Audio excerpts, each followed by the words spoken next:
Welcome to In Any Event, the show about events for event planners. Brought to you by Event Squid, registration and management software that thinks like you and works like 8 of you. On today's show, we've got a terrifically fun guest. For those of you who have been in the industry a while, you probably know her as the operator of the MeetGuide.com. She's an expert educator in the event and meeting planning field, and she speaks all over the world. Canada, Mexico, Dominican Republic, China, Thailand, you name it. And our guest is there. And she's fond of saying that people come to her classes or speaking events not to hear about her, but to hear what she has to say. And so we are going to hear what she has to say right now. Please welcome Joanne Dennison. Joanne, welcome to the show. Thank you, Michael. Appreciate having me. I want you to tell the audience that doesn't know you how long you've been at this and sort of how you participate in the industry so that when we get into some of the industry prognostications and some of the things, the nuances that are going on in the industry, they'll understand where you're coming from. Okay, sounds good. I actually started out in a more non-traditional way. I started out as a college administrator. And even as an undergrad and everything like that, I was doing events. And so I went into college administration, basically in the student life version of the world, and loved it. Ended up leaving the field, much to my surprise, and started my own meeting and event planning company, partially because I didn't know what else to do.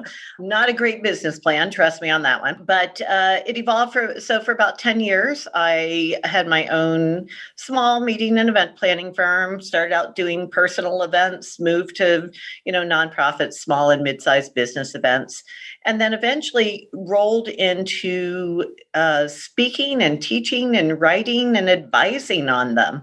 And been doing that now actually 20 years. So it's, I guess it's a sign of age, but it's okay. That's been my evolution, 3 different parts of my life, and they've all come full circle, and I'm back in education, just in a whole different way. When somebody attends one of your events, why do they go? What are they looking to get, and what do they get? Well, there's the people who find me more by accident at a conference where I'm speaking at. And then there's the people who more deliberately seek me out because for about 20 years, I have been teaching as part of my business, preparing people for the CMP exam, Certified Meeting Professional exam. And that has become definitely a huge part of why people in the industry know me. I'm rather an outlier in some of my philosophies. I know that's a shock to you. And also, there's only a few people who teach it as part of their business as paid instructors, paid teachers. And I'm one of the longest. The longevity gives you some exposure, I guess. But that's what people come seeking me for is I have a very different way of approaching it, not better, not worse than anyone else, just different. And a lot of people find that that's a good click for them. So outlier, give me a philosophy, for example, that would run contra to mainstream views in events. Well, concerning the certification specifically, I guess it's the educator at heart that I have. Is to some people, the CMP is just 3 letters. And I think that's true for a lot of certifications and designations. Whereas when people come to work with me, I need them to understand that I actually want them to learn something. I want them to learn to create better meetings and events. I want them to learn how to use that to make their organization better. And I want them to learn how to use it to move their career forward. So I have a heavy emphasis on the education part and applying it, not just cramming any way you can to get the 3 letters after your name. Do you think that there's a specific type of person who makes a better meeting planner than maybe another type of person? Are there traits that you tend to see again and again? Oh, one standard joke is we're all fanatical list makers. Drive anyone who lives with us up the wall because we make lists in all parts of our life, not just work. Very detail oriented. I used to say that to a lot of us, OCD and anal are compliments. And they are, because that's what we do. We're very detail oriented. We think thoroughly. We want to plan everything, sometimes to a fault. So planning is a destiny, not a destination. Yeah, I'd say so, and it's never ending. That's the thing. I think a good planner, they're not just thinking about this event. They're thinking one of the things I talk about, including in my classes, if we're going to create a financially sustainable event, we can't just think of this year. We all are really good at looking at meeting history or event history. So, let's say looking 3 years back or more, but also we've got to think of this year, not just as this year, but one of 3 years in a process. In other words, what are we putting in place today to build next year better, to build the year after that better, et cetera. And we tend to think very focused, like this is the beginning of this event, this is the end of this event, now we move on to another one. And then we repeat it the same next year, but we are not really good on the continuity part a lot of the time. Interesting. And that has to go to retention, right? How are we going to get people to come back unless maybe you're planning internally meetings that are just going to happen on their own? Would you say that most planners really need to pay attention to the entrepreneurial part of planning so that they can retain those attendees for next year and the year after? Well, I think there's a couple of thoughts there. One, I teach very much from the perspective that the attendee is the most important stakeholder, because if they're happy, if you meet the attendee's needs and expectations, it kind of rolls into every other stakeholder being happy. If you take care of them, and I teach from an angle what I call sit in the attendee's chair, which is built very much around Maslow's hierarchy of needs. But, you talked about the corporate internal meetings. Those are what I call the register or be fired meetings. So, you think that a planner doesn't really have to do much except like, here it is. Like, you have to come, so this is good. But I don't agree with that, because I think, one, again, it goes back to that, how do we make our organization better? So we should be trying to create meetings and events where our attendees, whether they're required to come or choose to come, walk away with something. One of the questions I always pose to people is, what do we want people to think or do differently when they leave our meeting or event? I think that's a very important question to answer. And when you look at corporate internal required meetings, let's say sales meetings, one of the easiest examples to use. Salespeople, not that I'm a good one, but the people I have met who are phenomenal salespeople, they are very driven by sales and to do better and meet or exceed their goals and quotas and everything. And if you do not give them the tools to do that in those internal meetings, they will go find another organization, I think. But if we don't provide the environment for whoever to, be better at their internal meetings, they will go find it. That will be part of why they choose to go work for another organization. It's about creating more ROI. Even if it's the same people coming every year, it may not be about growing the number of people that attend, but it is about growing both the attendee and the organization's return on investment. So here, I'll make a left turn. What are some of the worst ideas in events that are floating around these days? It could be pre-COVID, but this has nothing to do with that necessarily, but there's some pretty bad ideas that keep getting repeated. What are you seeing? Well, actually, to pull an example that to me has been very prevalent during COVID is the idea that I watched people the first few months, but it's still going on. I talked to someone in the past couple of days that's still going through this. You cannot take what was designed as a face-to-face meeting and throw it up on a virtual platform. You just can't. And that's what a lot of people, I should never say everyone, but a lot of people try to do. Like, we'll just throw them in a breakout room on a platform and we're good to go. And what I have been really advising people to do is go back to the initial goals and objectives of every meeting and event you're doing and saying, okay, these are still the goals and objectives, but we need to redesign how we're going to be producing that. And, I think that's really, really important. You cannot throw up what was supposed to be face to face on a screen. You just can't. And if I hear one more time about, well, we can't have presentations over 20 minutes, everyone has Zoom fatigue. You know what? They have fatigue when they're face to face in the meetings. Get good presenters who have quality information, and it can go on for 5 hours. And this idea that it's technology that's causing the problem. No, it just may be more prevalent because you see people turn their cameras off.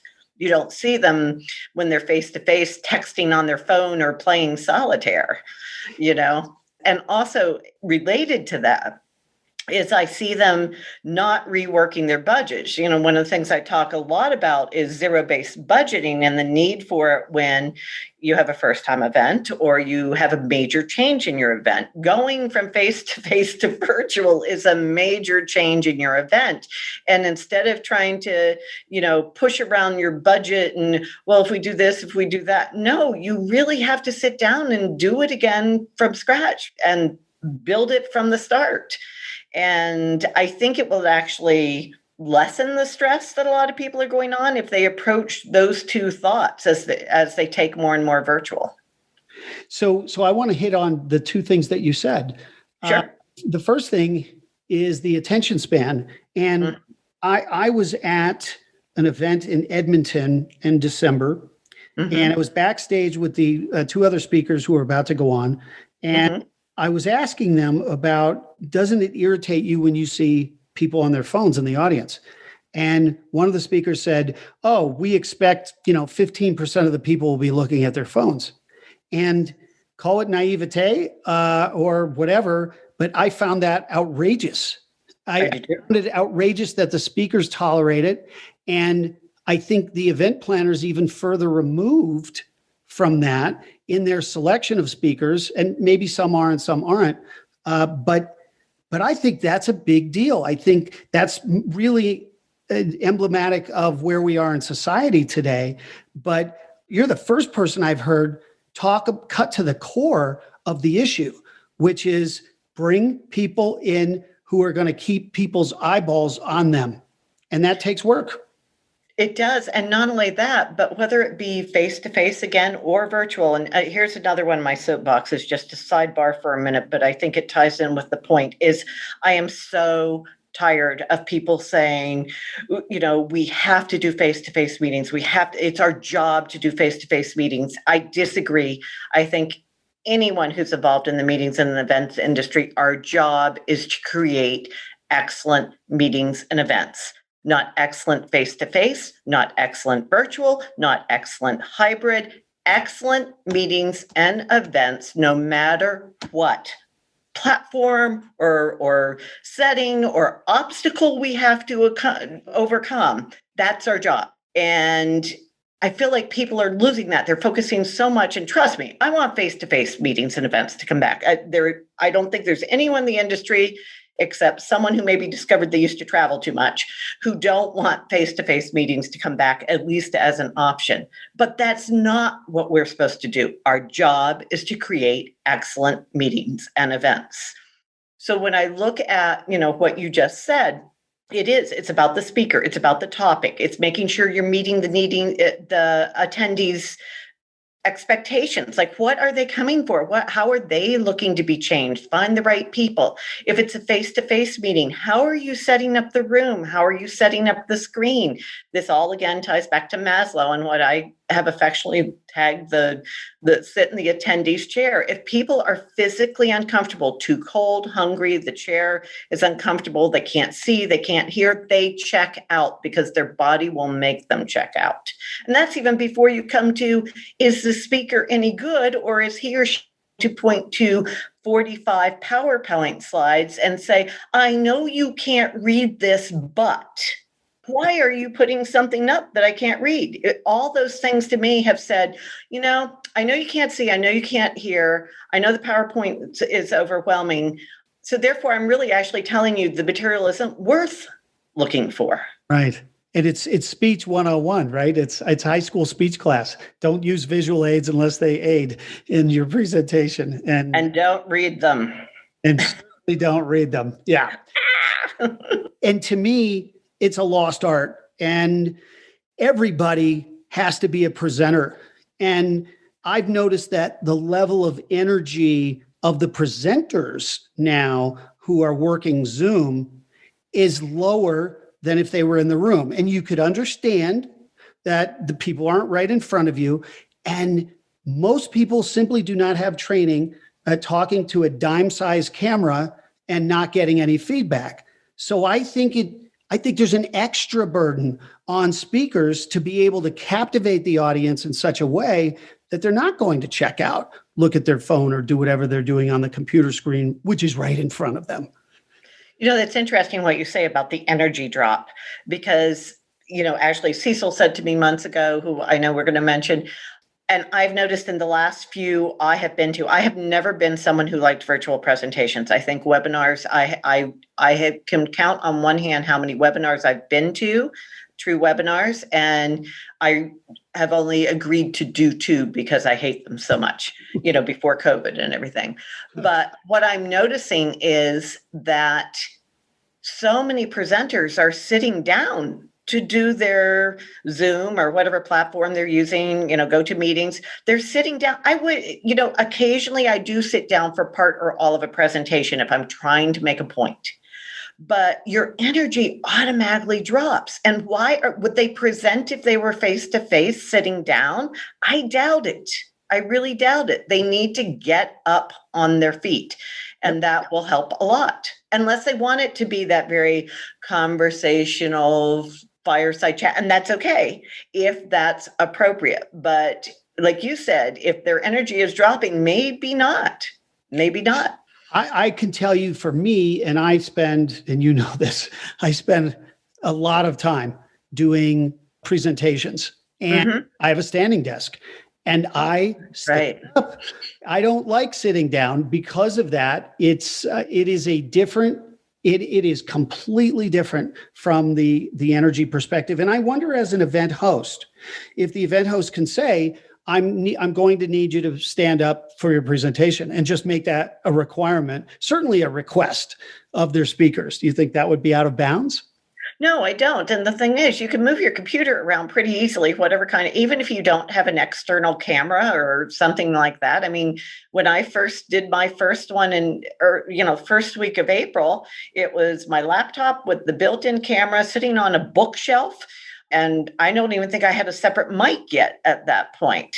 But it was interesting because in that one, I actually started sitting in I'll call it a bar chair for lack of, the higher chairs, because I was telling a story that I wanted people to focus on. And then I stood up for almost all the rest of it.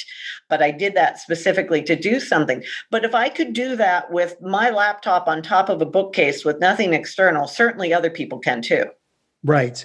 And so you've kind of led us nicely down the path to where I wanted to talk a little bit about production of an event. It doesn't just have to be somebody sitting in their kitchen presenting, especially if it's a sole presenter for an event or maybe one or two.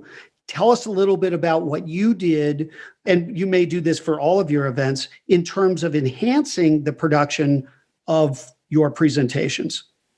Well, it's kind of interesting to look at the evolution, of what I did, because like I said, this first one in April, so we're like 3 weeks into the pandemic, and I've agreed to do this, and it is from my living room. And like I said, it was bare bones. And then I did 2 more. And by one of them, I had a mic that attached to my shirt. So my 4th one, though, was the one where you and I ended up partnering. And that was when we did my class from AVFX out of Boston, which is a technology AV production firm. And ironically, they had started building, before the pandemic hit, a studio in their facilities. I mean, obviously they had no idea how much of it, and now they have 2 because of what's happened. But I got to be one of the first people to do that. So to go into a studio that was professionally done with professional lighting of all different kinds. And it was really cool because the lighting guys were changing the colors every day to go with what I had on, which I was a little slow to catch on to, but it was cool, and the people, because everyone who was attending is in the meetings industry, they all picked up on all of this. I'm in a studio. I've got my flip charts, which I'm infamous for, not because I can't use PowerPoint, but I don't want to use PowerPoint. And, all this professional lighting. I had at least 3 cameras. They had 2 side ones and a front one, and a fantastic, lighting and sound crew and production. And of course, handling the stuff going out. We live streamed that one. And honestly, it was a little intimidating. I mean, I've done some stuff on TV before on, small, not like, anything anyone would really necessarily know about, but, local news, things like that. Right. But it was just very interesting to be in that. And I think for me to have my first virtual class, I mean, I've been teaching this class in some variation for 20 years.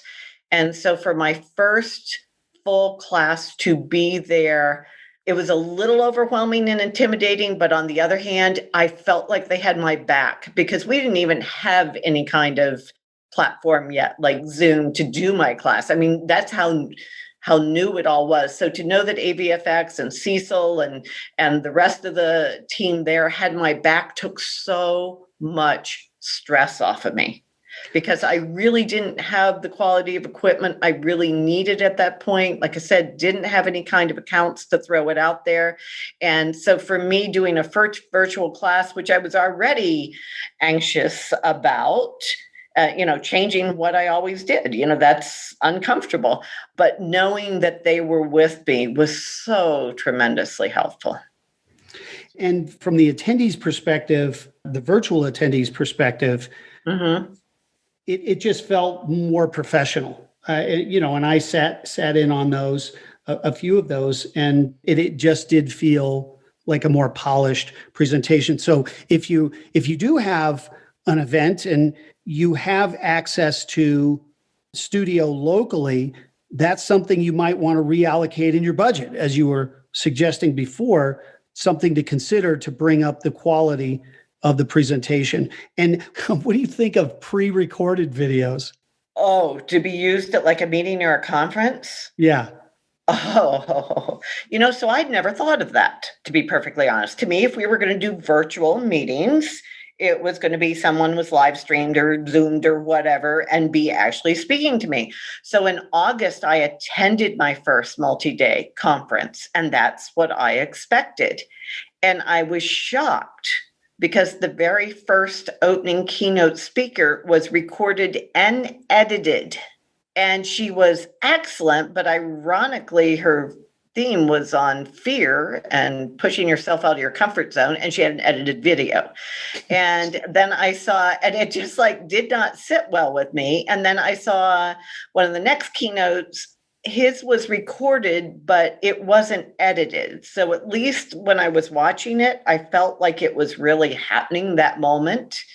And that's, as I went through that conference, I realized how opposed I was, to be honest, to recorded. I can go watch a recording anytime. If I'm attending a conference, I'm going to assume it comes with all the flaws and screw ups that a live conference does. Someone clearing their throat, someone stumbling over their words. That's what makes us human. I can watch edited and produced video any day. Why do I have to go to that conference? If you're going to try to do your event on virtual, and you can't have the same frame of mind to say, oh, I'm going to take my event, move it from live to virtual, and then tape it all. Because you could do that. You could create a series over 30 days and then just have a video library. And as you say, big deal. That's not an event. And so now it's one thing to record the live presentation and make it available afterwards, but maybe 10 days afterwards, so that there's some value to you paying up right now and attending right now. And yeah, for example, that conference, it wasn't available. Those recordings weren't available to anyone else until 30 days later. And I can also understand, there was a glitch where the one, maybe the only person who was doing a live keynote for it, something went wrong.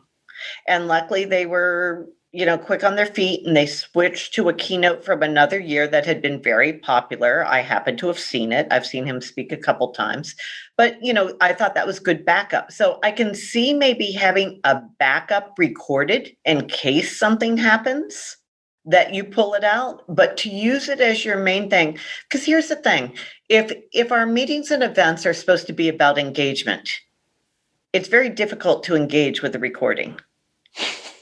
No kidding, right?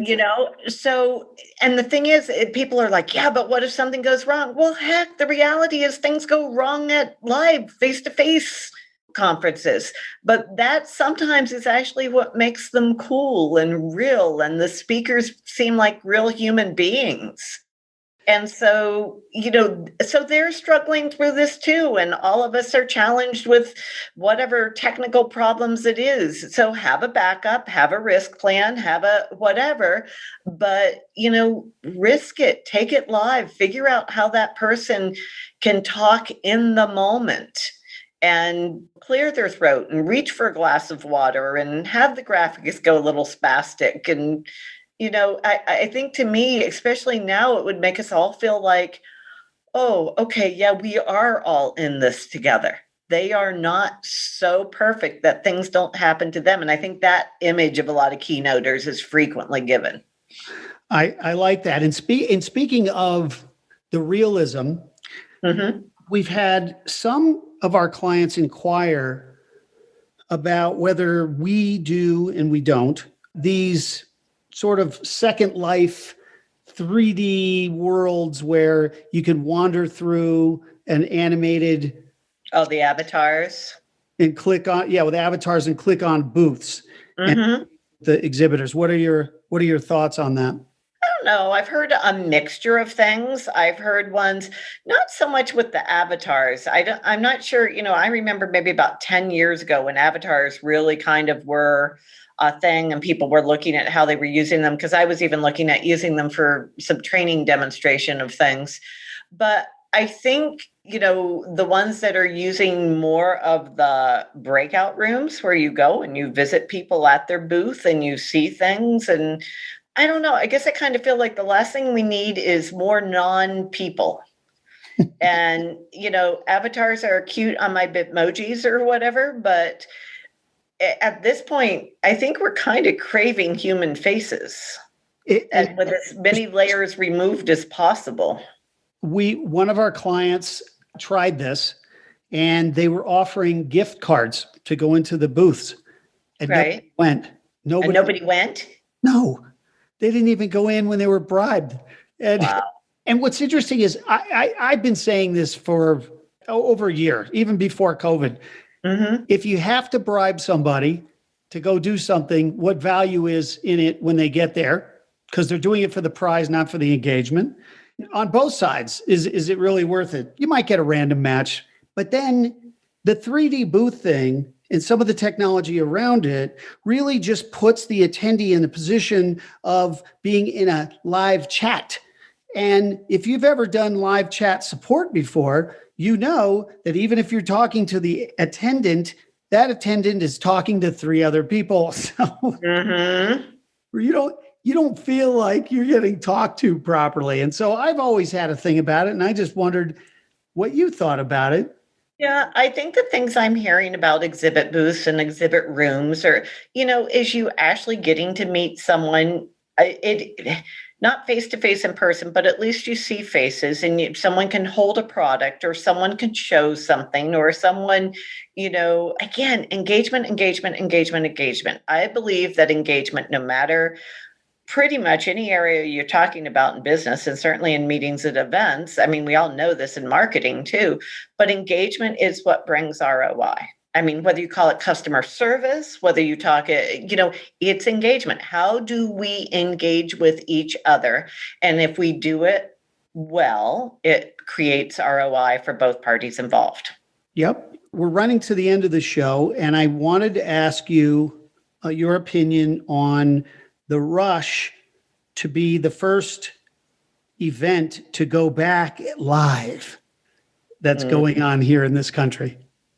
Oh, it's going on more than this country, but the others seem to have either their countries truly are in a different place than the United States, or they came to the realization that it's not going to work. As you've watched some of the big ones like IMEX and, GBTA and even CES, which isn't our industry per se, meetings and events industry, but obviously it's one of the largest meetings and events held in the US.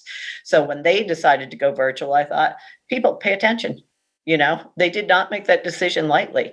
But yeah, there seems to be, and I mean, no disrespect to the people in our industry who are out, what I feel, pounding about we've got to go back to face-to-face events and look how safe they are, and you can fly and you can eat and you can sit and blah, blah, blah, blah, blah.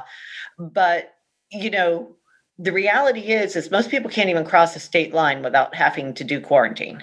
And, so to get people even out of their state, I just made a decision myself not to travel to another state to speak at a conference, because it would mean me having to file papers. It would mean when I came back, I would have to quarantine for 14 days. And if I violated it, it was a $500 a day fine. Wow. And and that's not, there are some states that have that. And the list of states changes like daily. Like you could be on a trip and a safe versus a not safe in your home state's point of view could change while you're gone. And so for a long time, I was talking about regional meetings, because that was kind of what we did after 9/11 when people didn't want to travel and everything like that. But now even regional meetings are challenging because of crossing the state lines. It's almost like you have to stay in state, follow the state guidelines on everything, mask, whatever, to not get caught in the quarantine traps. Because also there's a lot of people who would have to quarantine if they went into a state for a meeting. I've talked to meeting planners who canceled for that reason. They would be going into a state and everyone would have to quarantine for 14 days before they left. Well, who's going to pay for that 14 days? So, this whole we've got to, everyone wants it. Do I believe there are a lot of safeguards in place? Absolutely. But I also know I've talked to a number of planners, especially corporate planners, that their whole company has been grounded through the end of Q2. I mean, for any kind of travel, not just meetings and events. So it's not the meeting planner's decision. It is way out of their decision making. They have been told. So they know they're not planning any face-to-face events until at least Q3 and Q4 of next year. And I had one meeting planner who had to pushed to turn a medical related meeting that was going into a high risk area into a virtual, just, I don't know, a month or two ago. And she texted me that day. She says, I feel like I have failed the industry. She says, I feel so guilty because I took it virtual. That's sad. That's sad because, again, that goes back to our job is to create wonderful meetings and events, no matter how we do it. But the fact that a planner, with all the additional stress that they're going to of learning how to produce virtual events, how to do all this, feel guilty because they tried to protect their attendees, their presenters, themselves from getting sick. I'm really struggle with the fact that people are not listening to that message. And that is the topic of an entirely separate show. But before we leave, sure, I want to let all of the listeners know that Joanne is hosting her next CMP training class September 17th. November 17th through the 20th. Yes, virtual. And Joanne, give us the rest of the details. If they want to attend, how do they register for that? First of all, you can attend even if you're not working toward your CMP. It is very heavy education oriented as to how to be better. But they can go to my website, the MeetGuide. It's also on a lot of the social media. And it's a 16-hour class, 4 hours over each of the 4 days.